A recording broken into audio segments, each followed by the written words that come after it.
اللہ الرحمن الرحیم صلاۃ و سلام علیک یا سیدی یا رسول اللہ وعلی آلہ و اصحابہ اجمعین۔ یہ حوالہ ابن عبد ربہ اندلسی کا اور پھر اس کو اہل سنت میں شمار کرنا یہ مخالفین کے کام ہو سکتے ہیں اور تو کوئی عقل مند نہیں کر سکتا۔ عبد الفرید کتاب اس کا مقدمہ اور اس کا تعارف قلم محمد سعید العروان علی عبد الفرید لکھتے ہیں کہ یہ ابن عبد ربہ کی تاریخ تو معلوم نہ ہو سکی، صرف اتنا پتہ چلا ہے کہ وہ جوانی میں لہو و لہب کا رسیہ گانے بجانے کا شوقین۔ مورخین نے ابن عبد ربہ کے بارے میں ہمارے لیے کوئی تاریخی مواد ذکر نہیں کیا کہ اس کی اچھی عادت صفات پر دلالت کرتا ہو۔ ہاں اس قدر موجود ہے جوانی میں اس کے بارے میں لہو لہب کی باتیں بہت سی مذکور ہیں، مزاح کے علاوہ لغویات کا رسیہ تھا۔ ابن عبد ربہ اپنی کتاب میں جو کچھ لکھا اس پر اچھی نظر اور مخصوص تحقیق کو روا نہیں رکھا۔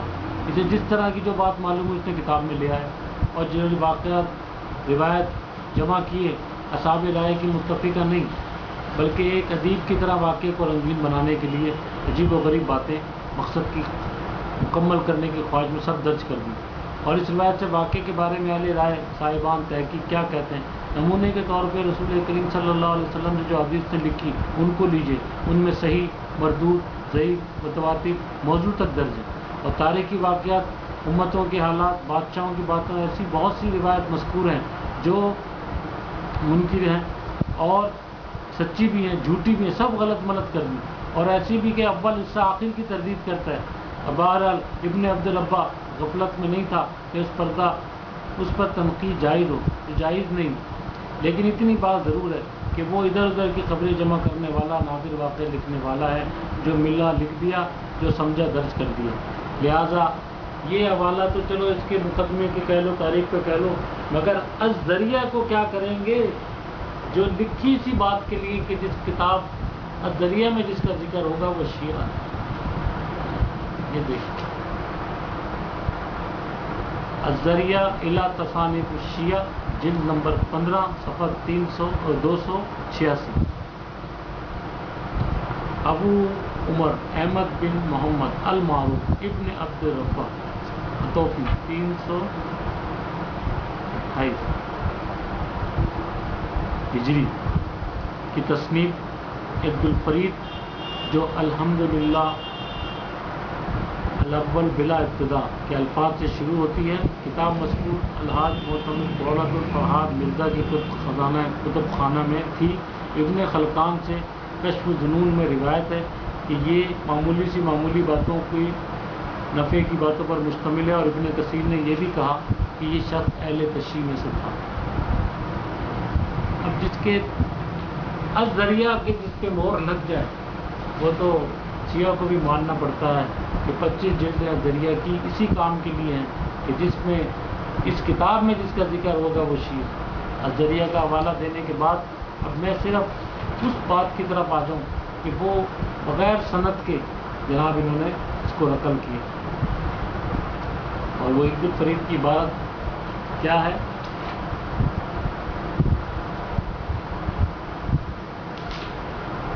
لکھا ہے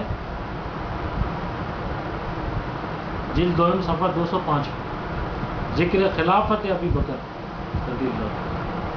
اس کا ترجمہ ہم پیش کریں۔ جناب علی، عباس اور زبیر ابی بکر کی بیعت سے انکار کر کے سیدہ زہرا کے گھر بیٹھ گئے رضی اللہ عنہ۔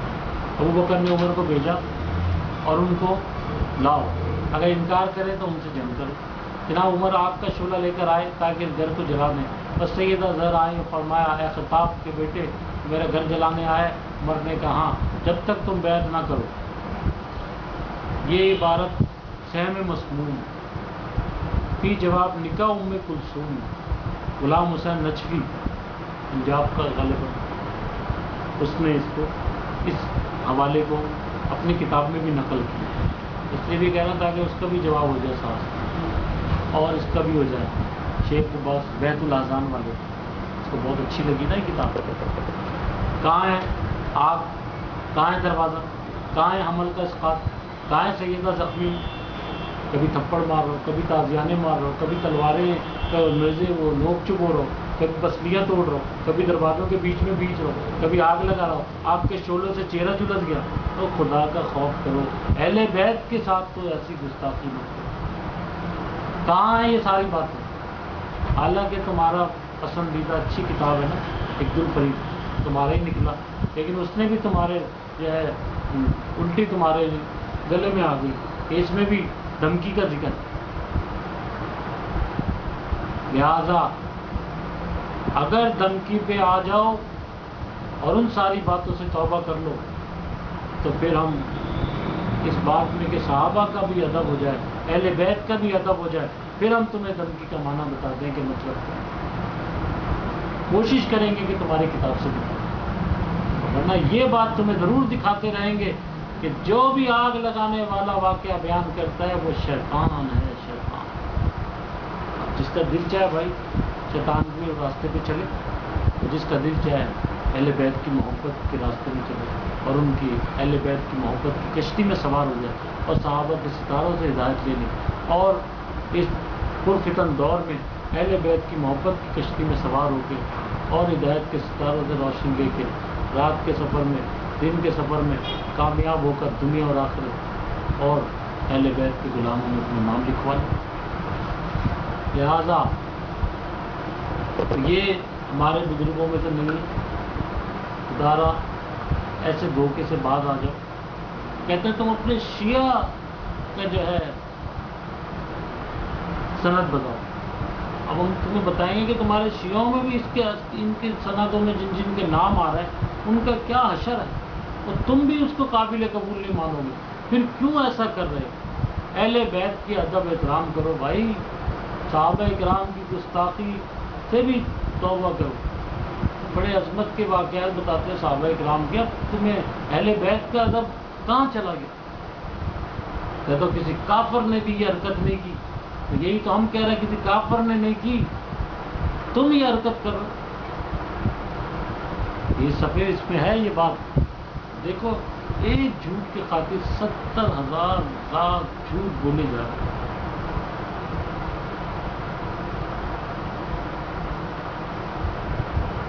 یہ دیکھ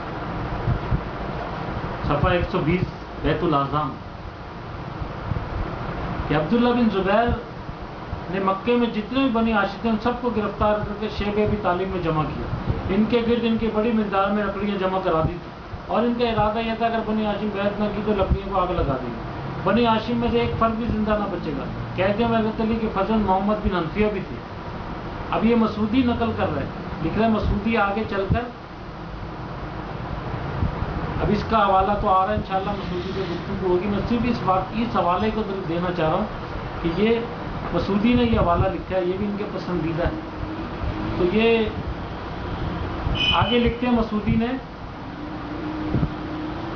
کہ جمع ہونے کے بعد, اور مسعودی لکھتے ہیں نوفلی نے اپنی کتاب میں حضرت عائشہ کے ایک عقیدت مند سے نقل کیا کہ حماد بن سلمہ نے کہا عبداللہ بن زبیر کے اس فعل پر جب لوگ تنقید کرتے تھے, یعنی کیا کیا کرتے تھے, تو اس کا بھائی عروہ بن زبیر اپنے بھائی کی وکالت کرتے ہوئے کہتا ہے کہ لکڑیاں جمع کرنے کا مقصد عبداللہ کا لکڑیاں جمع کرنے سے عبداللہ کا مقصد بنی ہاشم کو خوف زدہ کرنا تھا, انہیں جلانا مقصود نہ تھا, اور وہ چاہتے تھے کہ اس طرح بنی ہاشم بیعت کر لیں, اور یہی عمل عمر بن خطاب نے بنی ہاشم سے روا رکھا تھا.